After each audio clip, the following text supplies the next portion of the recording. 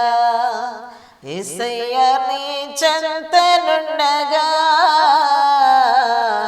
ఈ చింత నీకింక లేదుగా. కదలకుందువు సీయోను కొండవలే, బెదరకుందువు బలమైన సింహం వలే.